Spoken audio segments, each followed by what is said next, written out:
السلام عليكم ورحمة الله وبركاته، أهلا بكم في محاضرة جديدة من كورس الإعراب ومحتوى خيري من ال AI. إن شاء الله النهاردة هيكون معانا درس جديد وهو درس الممنوع من الصرف. قبل أي حاجة أو قبل ما نيجي نشرح الدرس هنيجي نعرف مثالين هو اللي هيبين معانا الشرح بتاع النهاردة. خلي بالك إحنا شرح كله النهاردة قائم على المحل الإعرابي اللي هو الجر، فده هو اللي هيكون فارق معانا في الممنوع من الصرف. ممكن نعرف سلمت على محمد، تمام كده، أو على محمد، ده برضه هتكون معايا، أو صليت في مساجد.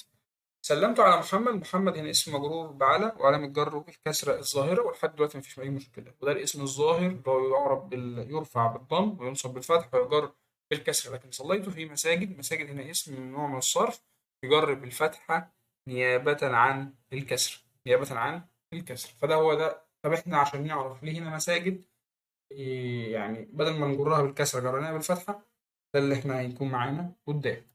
أول حاجة الممنوع من الصرف. يعني إيه ممنوع من الصرف؟ إن أنا عندي كلمات في اللغة العربية ورد فيها علة واحدة أو علتين، قامت مقام العلة الإيه؟ الواحدة. إن هي ما يكونش فيها حاجتين، لا تجر بالكسر ولا يكون فيها أي تنوين.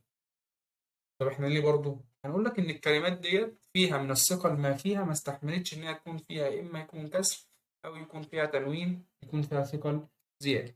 فإحنا هنشتغل دلوقتي على الممنوع من الصرف العلة واحدة، اللي هي قوية بما فيه الكفاية إن هي تمنع كلمة من الجر بالكسر. أول حاجة أول حاجة يعني في العموم أنا عندي ثلاث أسباب: صيغة منتهى الجموع، ألف التأنيث المقصورة، ألف تأنيث الممدودة.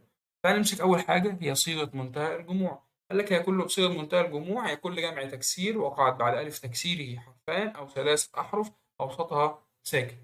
يعني مثلا الحرفين هنا مثلا زي مساجد اللي معانا، تمام كده. لكن الثلاث حروف هي مثل مصابيح، تمام كده. مثلا في الأغلب يعني مثلا بتكون ياء ساكن، تمام كده. أنا عندي مساجد وعندي مصابيح، عندي ستائر وعصافير، هنا بعدها حرفين وثلاث أوسطها إيه؟ ساكن. هنا لحد دلوقتي خلصنا الجزئية ديت، لكن هناخد عليها أكيد جزء إعرابي قدام. الاسم المنتهي بألف التأنيث المقصورة، قلنا إحنا عربنا ألف التأنيث المقصورة، وخلي بالك إن ألف التأنيث المقصورة تقدر عليها جميع علامات الإعراب. فدي هيكون فيها تركية جميلة جدا احنا هنشرحها في الأمثلة المعربة اللي احنا هناخدها قدام. بس تعالى نعرف ايه هي ألف التأنيث المقصورة. ألف التأنيث المقصورة هي ألف لينة زائدة في آخر الاسم، مثل بشرى ومثل جرحى ومثل كبرى، لتدل على تأنيث، وتأتي بعد ثلاث أحرف أصلية. قال لك الجزء الثالث عندي هو اسم المنتهي بألف التأنيث الممدودة، إن بيكون في آخر الكلمة همزة قبلها ألف، مثل صحراء، علماء، أصدقاء. وتذكر دائما أن الممنوع من الصرف يجرب الفتح.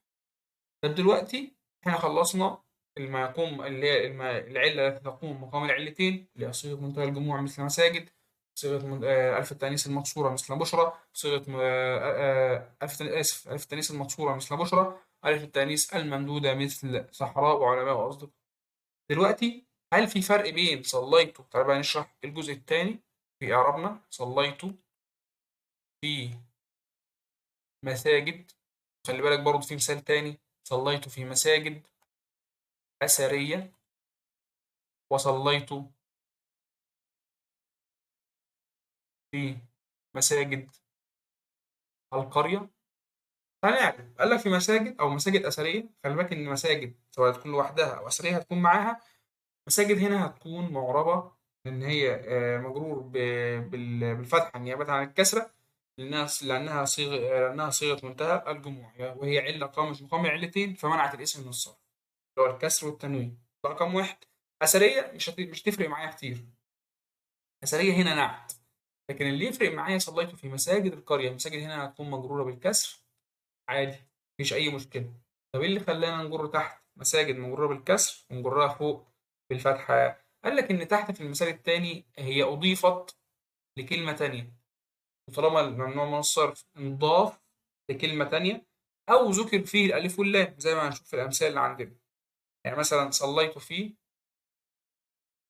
المساجد مثلا، ده هنا لا يمنع من الصرف عادي، يعربه اسم ظاهر عادي جدا.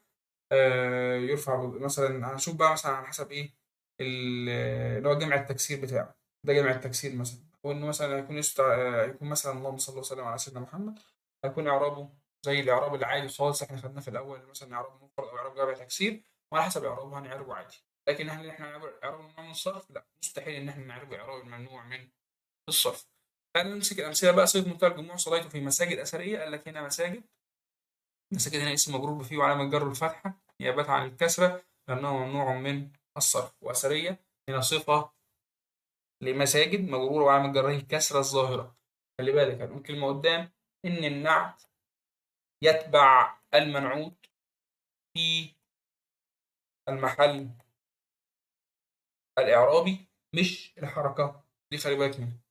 ماشي. تضاء البيوت بمصابيح كثيرة، أنا يهمني هنا مصابيح مجرور بالباء، وعلامة جره الفتحة نيابة عن الكسرة لأنه ممنوع من الصرف على صيغة منتهى الجموع. وكثيرة نعت مجرور وعلامة جره الكسرة الظاهرة. ثانيا اسم المنتهي بألف التأنيث المكسورة الزائدة مثل استمعت إلى بشرى سارة. كلمة بشرى سارة دي ممكن لو هو حب يتقل عليك في الامتحان أو يحط مثلا مستوى مثال للمستوى الرفيع أو مستوى مثلا واحد المركز جدا، فممكن يجيب لك المثال دوت. مثلا تعالى نعرف بشرى، اقول لك بشرى اسم مجرور بإله، رقم واحد. اثنين علامة جره الفتحة. التلاتة بقى الفتحة الايه المقدرة على الألف. انا خلي بالك بشرى عندي ألف، والألف طالما الاسم آخره ألف بتقدر عليه جميع علامات الإعراب بالتعذر نيابة عن الكسر. وهنا منع من ظهورها التعذر زي ما احنا قلنا، ولأنه ممنوع من الصرف منتهي بألف تأنيث مكسور. شفت اللفة الجامدة ديت؟ فده خلي بالك من المثال دوت، وده تقريبا سؤال امتحان.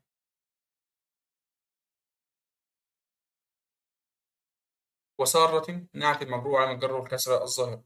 نظر الطبيب إلى جرح الحروب.